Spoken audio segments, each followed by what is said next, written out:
December 17, 1944, the Ardennes Forest, Belgium.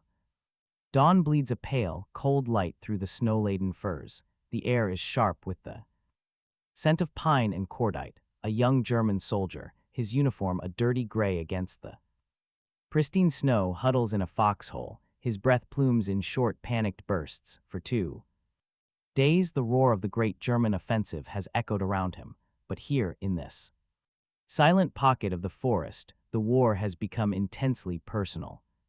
The crump of American mortar fire walks closer, trees splinter, he hears the guttural shouts of American GIs advancing, their movements crisp and confident. He looks at his comrades, a handful of boys and old men, their faces etched with exhaustion. He knows too well they clutch their Mauser rifles, but their eyes are vacant. The will to fight has seeped away into the frozen ground. He makes a decision. Slowly he removes the white linen bandage from his field dressing. He ties it to the muzzle of his rifle. His hands are numb, but the action is deliberate. He stands, raising the makeshift flag high, his body a silhouette against the snow. He shouts a single, trembling word into the stillness. "Kamerad." For a long, agonizing moment, there is only silence. Then, a figure emerges from the American line, a sergeant, his helmet low, his M1 Garand held at the ready but not aimed. Their eyes meet across the short distance. No hatred, only a shared weary understanding. The German drops his rifle into the snow. It is over. In this moment he is not a defender of the Reich, he is a survivor, and he has just acted upon the most carefully guarded secret of the German army. This isolated surrender was one of thousands, a quiet testament to a grim understanding that spread through the Wehrmacht like a virus in the war's final year. It was a secret that would shape the final collapse of the Third Reich. This desperate act in the Ardennes was not born of a single moment, but forged in the crucible of the most brutal front in human history. To understand the surrender in the Ardennes, one must first journey east, to the vast, unforgiving plains of Russia. The war against the Soviet Union was not merely a military campaign, it was an existential crusade of annihilation, as defined by Nazi ideology. From the moment Operation Barbarossa erupted on June 22, 1941, it was waged with a unique and terrifying ferocity. The Kommissarbefehl, the Commissar Order, explicitly directed the summary execution of captured Soviet political officers. The German army, complicit and often active, became an instrument of a racial war that disregarded the established rules of combat. This ideological poison seeped into every interaction. Soviet soldiers, infused with their own patriotic fury and aware of German atrocities, often fought to the death. Surrender was no guarantee of safety. For the German soldier, the Lancer, the Eastern Front, became a hellscape of scale and savagery, unlike anything they had been prepared for. The battles were not for hills or towns, but for entire horizons: Kiev, Smolensk, Moscow.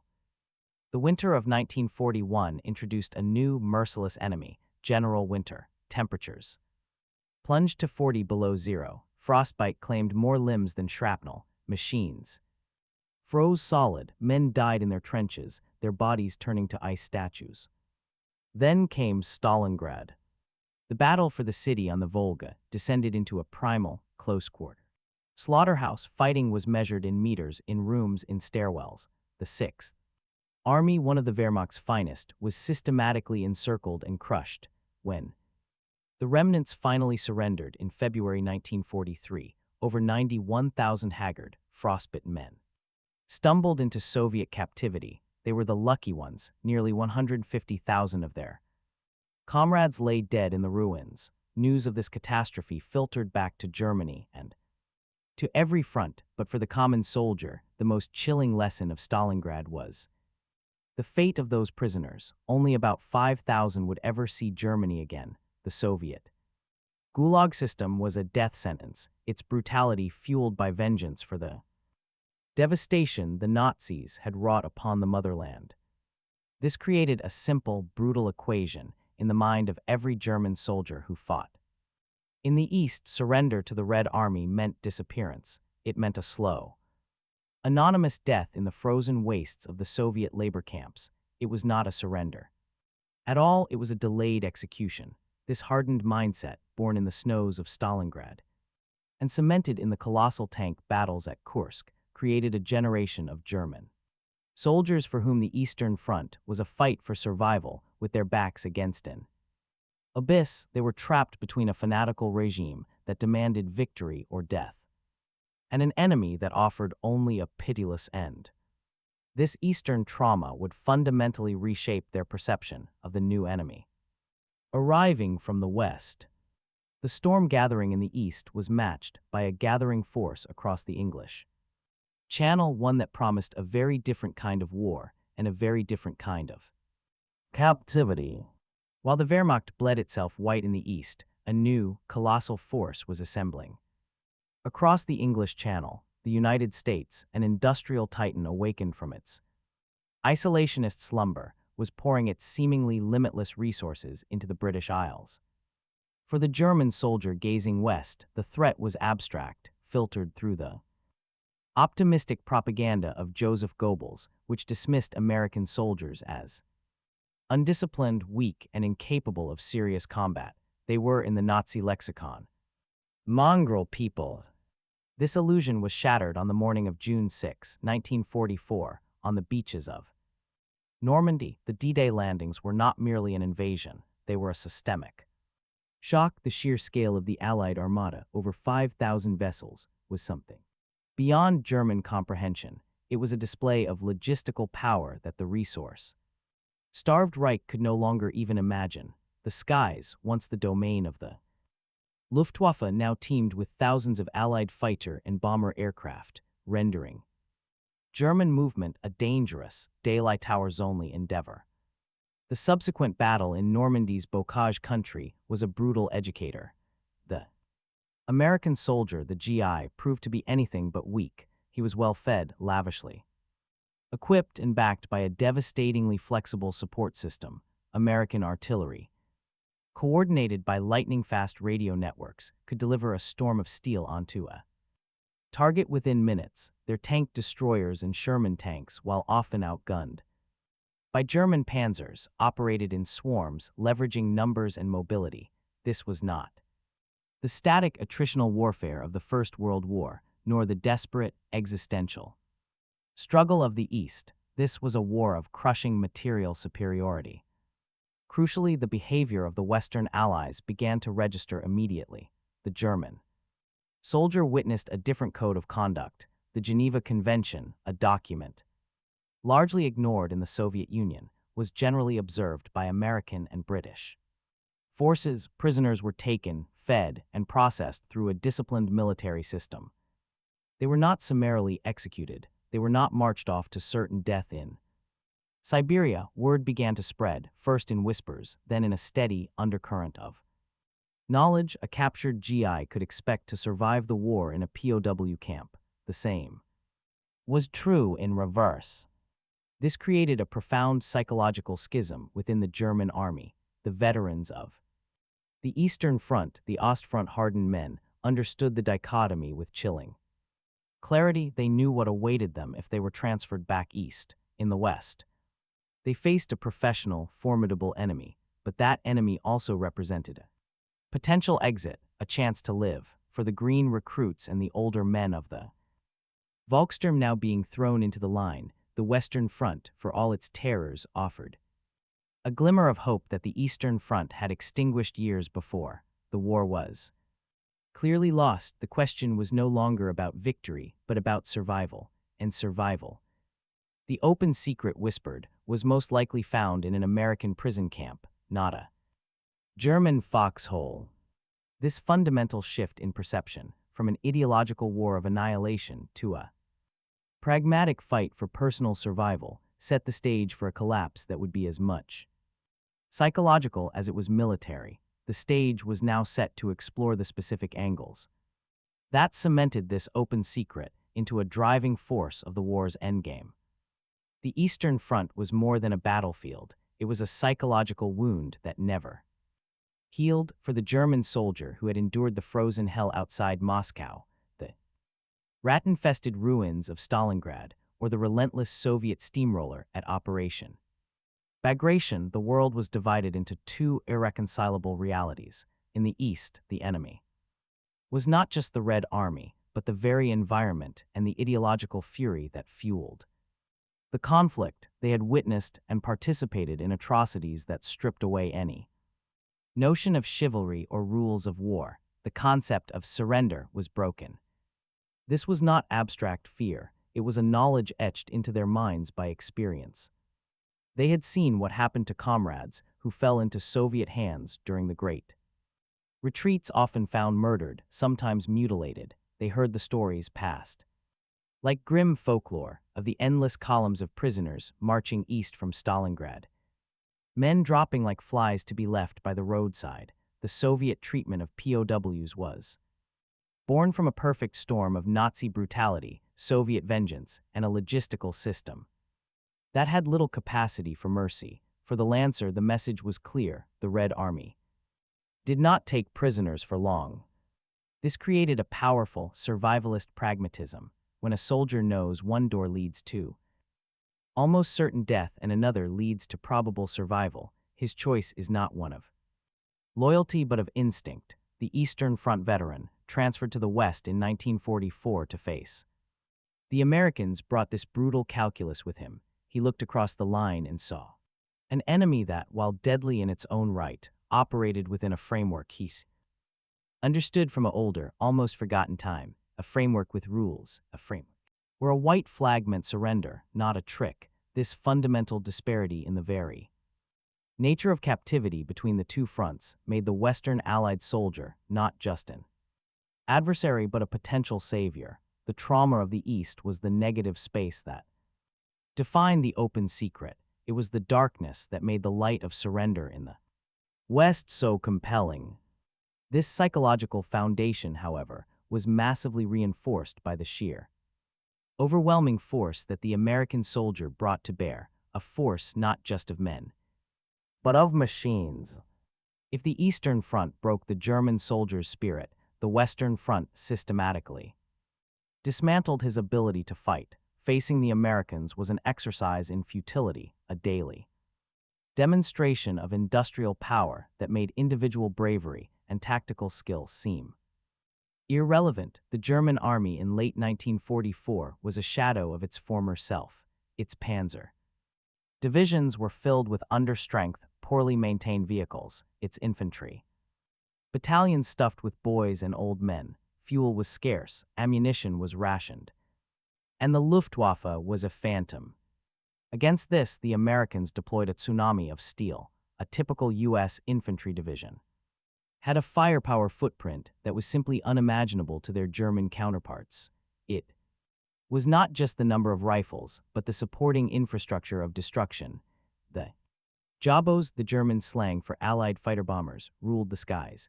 A single P-47 Thunderbolt could appear without warning, turning a column of trucks or a handful of tanks into a burning wreck in a single, screaming pass. Movement was paralysis.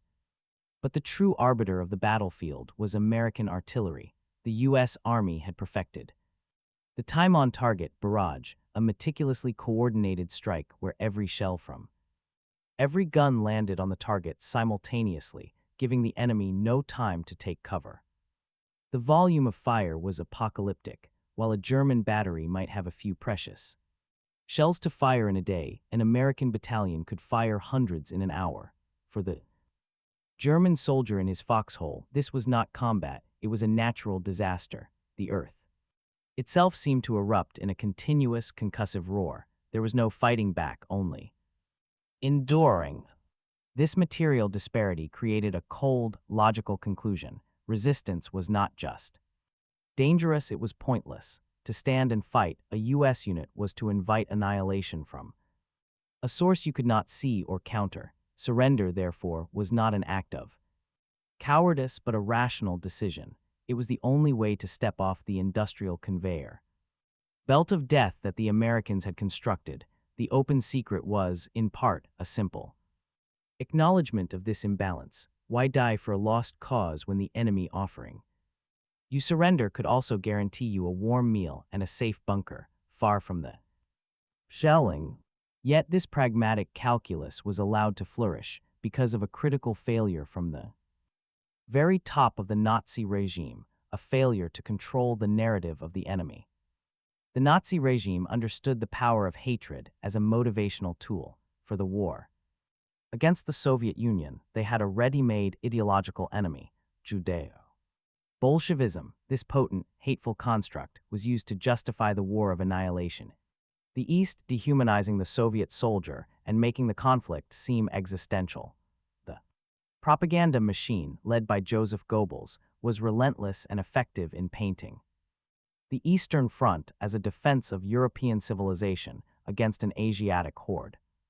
This playbook, however, failed completely when applied to the Western Allies, and the Americans in particular. The attempt to portray the Americans as a mongrel nation, weak and corrupted by jazz and Hollywood, rang hollow to the German soldier facing them in Normandy and the Ardennes. The GIs they encountered were not the caricatures of Nazi propaganda. They were well-disciplined, physically imposing, and equipped with the tools of a superpower. The dissonance between what was promised and what was experienced was catastrophic for morale. Furthermore, the Nazi leadership, and Hitler in particular, held a fundamental misreading of their own people's psyche. They believed the fanaticism they had fostered for the Eastern struggle could be seamlessly transferred west. They failed to grasp that. For many Germans, the Western democracies, particularly the United States, were not the same kind of existential threat as the Soviet Union. There was historical and cultural familiarity. Many Germans had relatives in America. The memory of the relatively benign American occupation of the Rhineland after the First World War had not been entirely erased. This created a critical space for the open secret to breathe, while desertion or surrender on the Eastern Front could be framed as treason to the entire German people. The same act in the West lacked that absolute moral weight in the eyes of the common soldier. The regime's rhetoric against the Amis felt forced, an ideological imposition that did not match the reality of the battlefield. The enemy they were told to fear and despise was, in fact, the enemy most likely to treat them with a degree of humanity. The propaganda intended to stiffen resistance instead had the perverse effect of highlighting the regime's disconnect from reality, making the decision to surrender not just a pragmatic one, but a quiet rejection of the lies they were being told. This top-down failure meshed perfectly with a bottom-up realization among the men in the trenches, a cold-eyed pragmatism that prioritized survival above all else. By late 1944, the archetypal German soldier, the Lancer, was a different man from the victorious conqueror of 1940. He was often a veteran of multiple fronts, weary, cynical, and stripped of any illusions about a final victory. His world had shrunk from the grand ambitions of the Reich to the immediate concerns of his unit, his rations, and his survival. The ideological fervor of the early war years had been replaced by a hardened professional fatalism. This mindset was intensely pragmatic. The soldier conducted a constant, unspoken cost-benefit analysis. On one side of the ledger, a disintegrating cause, failing supplies, terror from the skies and the looming specter of a vengeful Red Army. On the other, the clear evidence that surrender to the Americans meant safety, food, and the end of the war for him personally. The equation was brutally simple. The open secret was not a complex philosophical stance. It was the logical conclusion of this daily calculus. This pragmatism manifested in subtle but telling ways. Soldiers would often put up token professional resistance, enough to satisfy their officers and honor their training before seizing the first logical opportunity to surrender. They would conserve their precious anti-tank weapons for German-made panzers, knowing that destroying a single Sherman would only invite the obliteration of their position by a dozen more. They learned to recognize the specific sounds and tactics that indicated an American unit was near, and with it, the possibility of a managed end to their war. The ultimate expression of this was the conscious and deliberate decision made by many veteran commanders and their men in the final months, faced with orders from a delusional high command to fight to the last man. They chose instead to preserve the lives of their soldiers. They would maneuver their units into positions where surrender was the only sane option, or simply cease resistance en masse when the Americans arrived. This was not a grand betrayal, but a final act of responsibility from leaders who knew the war was lost. For the common soldier, the open secret was the ultimate act of personal agency in a system designed to grind him into dust. It was a way to reclaim a future that the Nazi regime had already stolen. This collective, pragmatic understanding, forged in the crucible of trauma and material inferiority, would soon culminate in the war's decisive, final acts in the West. The Great Allied breakout from Normandy, Operation Cobra, in late July 1944, turned brutal stalemate into a fluid, catastrophic collapse for the German army in France. By mid-August, the U.S. Third Army under General George Patton was racing east, while British and Canadian forces pressed south, threatening to encircle the entire German 7th Army and 5th Panzer Army near the town of Falaise. What followed was not just a battle, but a slaughterhouse that would provide the first large-scale, undeniable proof of the open secret in action. The Falaise Pocket became a killing ground. The gap through which the German forces had to escape narrowed to a single nightmarish corridor, barely a few miles wide. This passage was dubbed the Corridor of Death. Into this funnel, tens of thousands of German soldiers, along with their horses, trucks, and tanks, were compressed.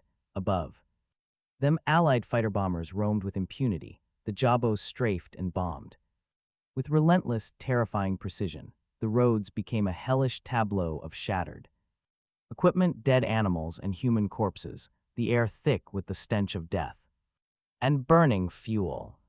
It was in this cauldron that the German soldier's will and his understanding of the war fractured completely. Faced with certain annihilation, the theoretical preference for American captivity became a desperate mass reality. Units disintegrated, cohesion vanished as American and Allied forces tightened the noose from the south and west. The surrenders began not as a trickle, but as a flood.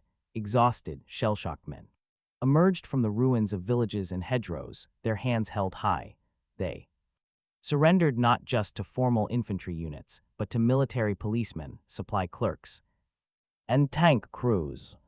The scale was staggering. In the final days of the pocket, from August 1921, the surrenders were so numerous, they became a logistical problem for the advancing Allies. Over 50,000 German soldiers were captured in the Falaise mop-up operations.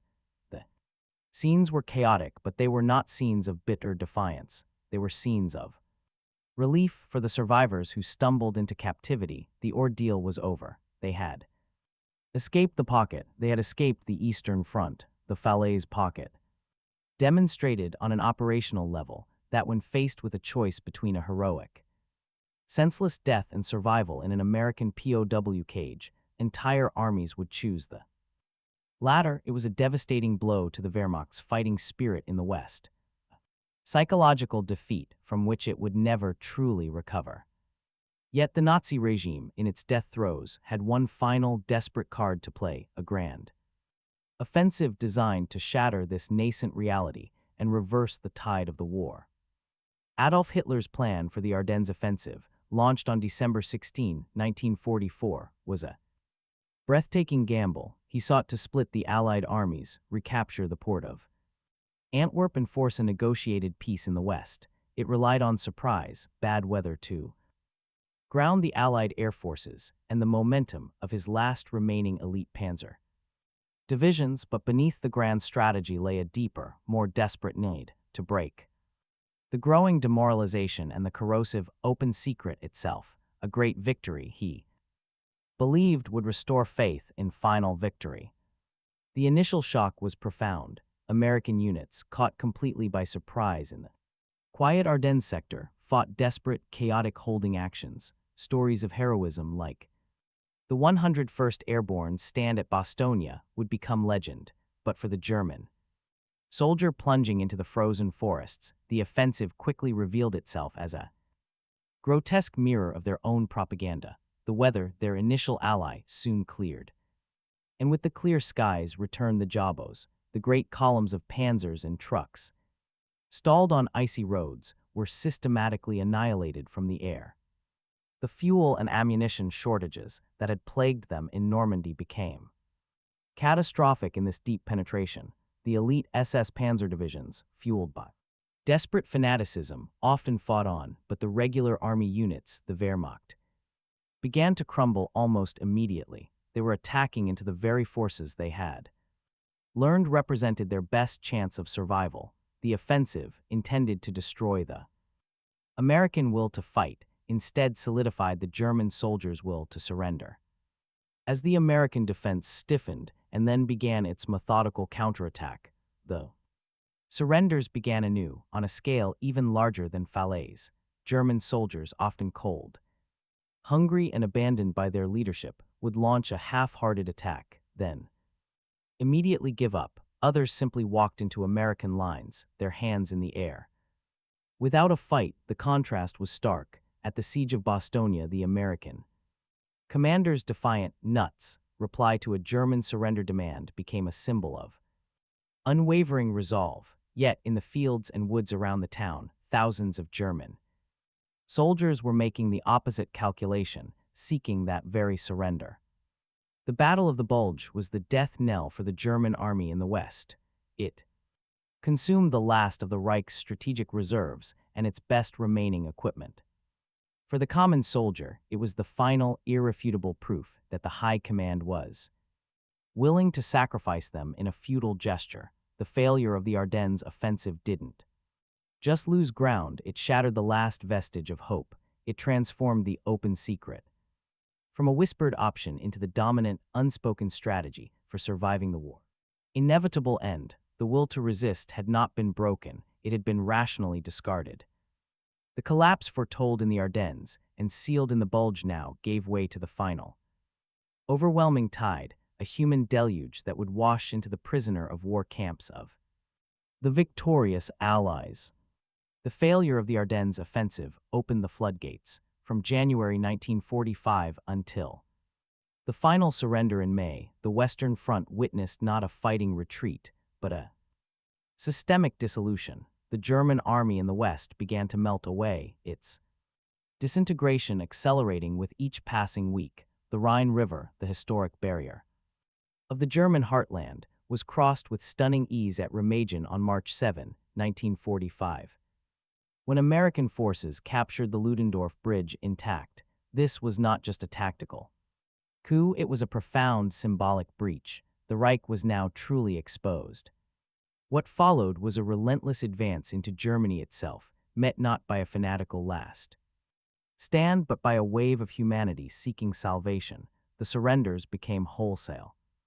Commanders of entire regiments and divisions, often in covert communication with American forces, would arrange the peaceful handover of their sectors to avoid further bloodshed. Towns hung white flags from their windows before the first American soldier even appeared. The scenes were surreal, columns of ragged but often relieved German soldiers stretched for miles along country roads, patiently waiting to be processed into captivity. They were not prisoners so much as men queuing for their ticket out of the war. The numbers are staggering, and they tell the definitive story of the open secret. In the final chaotic months of the war, the Western Allies captured a deluge of prisoners. By April 1945, U.S. forces alone were capturing an average of 30,000 Germans per day. In the month of April, the number of German soldiers taken prisoner by the Western Allies soared to over 1.5 million. By the time of the unconditional surrender on May 8, 1945, the total number of German military personnel in Western Allied custody exceeded 7.5 million. This human tide presented an immense logistical challenge. The initial holding areas, known as Rhine meadow camps, were vast, open-air enclosures where conditions were harsh and food was scarce. a stark reality check for many who had envisioned an easy captivity. However, these conditions, while difficult, were temporary. They were a product of overwhelming numbers and a shattered continent's logistics, not a policy of extermination. For the German soldier in these camps, the overriding truth remained: he was alive. He was not marching east. He would, in all likelihood, see his family again. The war for him was over. This mass migration into American and British cages created a stark and immediate divergence in fates, a contrast that would define the post-war experience for an entire generation of German men. The ultimate validation of the German soldiers' open secret was written in the cold, hard statistics of survival. The fate of a German POW was a tale of two worlds, entirely dependent on which army had accepted his surrender. For the nearly 3 million German soldiers who surrendered to the Western Allies, primarily the Americans and British, the future, while uncertain, held life. The initial hardships of the Rhine Meadows gave way to more organized camps. They were put to work on reconstruction projects across France and Britain, but they were fed, housed, and treated within the boundaries of the Geneva Convention. The process of repatriation began as early as 1946, and by 1948, the vast majority had returned home. Their captivity, though often lasting several years, was an interlude. It was a difficult chapter, but not a final one. For the German soldier in the East, the story was tragically different. Of the approximately 3.1 million German military personnel taken prisoner by the Soviets, an estimated 1.1 million never returned. They perished from starvation, disease, and brutal forced labor in the Soviet Gulag system. The mortality rate in Soviet captivity was over 35%. For those who did return, their ordeal often lasted for a decade or more. The last large-scale repatriation did not occur until 1955, a full 10 years after the war's end.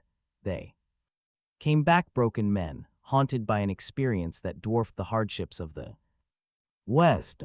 This chasm in outcomes was not lost on the men who lived through it. The Eastern Front veteran who had surrendered to the Americans knew, with chilling certainty, that his decision had saved his life. The father or brother who returned from the West in 1947 could resume his place in a society rebuilding itself, while the family of a soldier in the East waited in agonizing uncertainty, often for a telegram confirming his death years.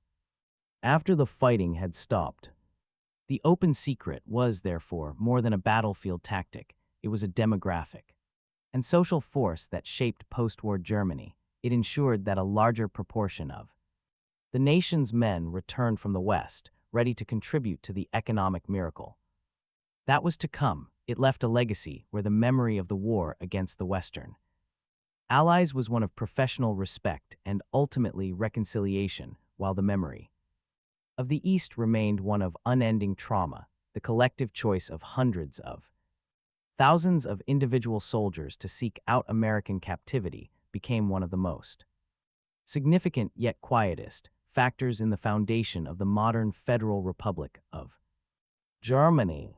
This mass movement of men, this quiet vote for survival over ideology, forces us to step back from the battlefields and the statistics to consider its deeper meaning for the nature of warfare and the human spirit.